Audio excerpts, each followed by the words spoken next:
Hi everybody, this is Taj from ServiceWorks, and today I'm here with the tutorial on how to enter your inventory items manually into the system.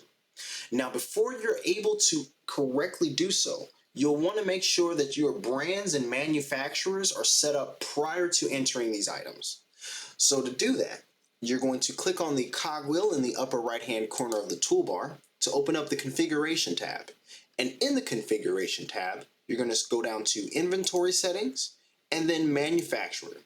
As you can see, I already have a few of them set up in my account here, but in case you do not have that, you're going to go ahead and click on New Manufacturer. You're going to give your manufacturer name. We already have one, Test Manufacturer. We're going to give that manufacturer an abbreviation. We can just go ahead and call that Test. And if you need to, you can use an OEM number to assign to this manufacturer, as well as determining whether or not, when warranty submissions happen, that it's pulling from the cost of the item internally or the price in which it's sold. For this example, we'll leave those two blank. We'll go ahead and click Save. Now that we've saved it, we can see that our test manufacturer is within the list. And if you go under here to the brands column and click that view link, you'll see that whenever a manufacturer is created, it'll also create it as a brand as well. But say that you need more than just one brand, and that's not the manufacturer name, you'll click this new brand button up here. You'll name that, we'll call it Test 2.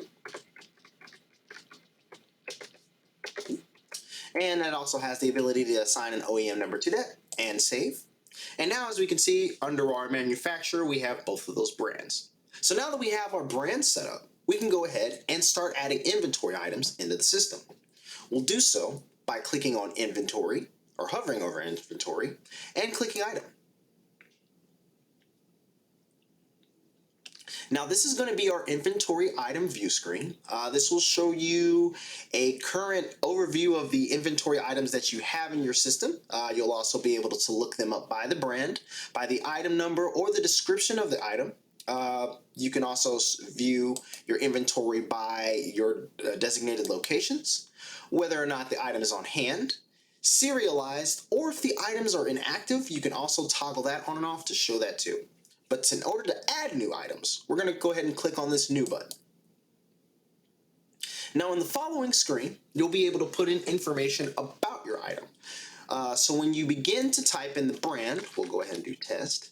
As you can see, we have both that brand manufacturer item that we set up earlier, as well as the additional brand that we set underneath it. So we'll go ahead and just set it as Test. We'll go ahead and enter in an item number. We'll just go ahead and call this 001. You can also enter SKUs, barcodes associated with the items. You have the ability to enter an item description, so we'll just call this Test Item. You can determine whether or not this is going to be associated with your inventory asset account, which is going to be like your chart of accounts for those of you that are using QuickBooks. You have the ability to set a unit of measurement for the item, determine whether or not the item is inventory or non-inventory items. You have the option to determine whether or not this item is a serialized item. And if you have it set up from earlier, you can assign a product family and a product to the item. For this example though, we'll go ahead and leave those blank. You can enter in notes about the items, as well as enter in the item's name below. So we'll just call this Test Item number 1. Beneath that, you have the ability to set pricing for the items. So this first one is going to be the default sales price for your item. So we'll just go ahead and say it's $100.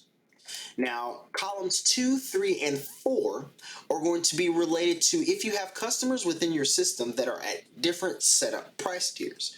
We'll have a more in-depth video on that later about how to set those up and what those do. Underneath those, you have the income account that you can set it to. Again, this is going to be directly related to your chart of accounts with QuickBooks, and you can determine whether or not this item is taxable. Once you've set all of these, you can now begin to add the cost of your items. So we'll go ahead and say that this item's internal cost is about $50. And again, we have the replacement cost over here, which you can set to show how much it would cost internally to replace it. And these will pull the last cost and average cost will pull the general cost of items once they have been set. You won't be able to set this up the first time. Selecting your preferred vendor will allow you to assign this item to a specific distributor that you have set up within the system. We're just going to set this one for the default. And again, you can set this expense account to match the chart of accounts in which the item is associated. This button right here, show vendor price on invoice. So if you have a specific vendor, for example, Marcone, you can have this box enabled, and so long as that is enabled, it will always show the most current vendor price as of that day from the distributor. So you won't have to come in here and worry about having to edit the prices every time they change on the list. They'll automatically update on their own. So next for items, we have media, which you'll be able to upload photos directly of the item to the item. For situations though where you would have your items linked to a distributor such as Marcone, you won't really need to use the media area as it will pull that picture of the item from Marcone's database. And beneath that, you have the option to determine whether or not your item has variants. So you can enter in different variations of the items, you can give those different descriptions and add those to there. So once you are finished with all of the things in your item, you'll go ahead and hit save. You'll get a confirmation message that it's been saved successfully. And once the page refreshes,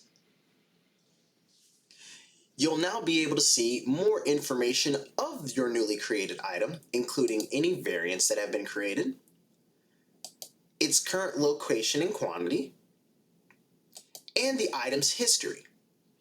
And now that you have the item, you can scroll down to the bottom and choose to deactivate the item if you no longer need it to be active within your inventory. Now let's go ahead and go back to that item menu. And now that we've returned to the inventory item view, we can see that our newly created item is amongst our new inventory list. And this concludes our tutorial with how to manually enter inventory items to ServiceWorks. If you need any additional help or assistance on this or any other aspect of our program, please don't hesitate to reach out to us via support team or directly on our site at service.works. Thank you very much for tuning in, and I hope this helps you along your ServiceWorks journey.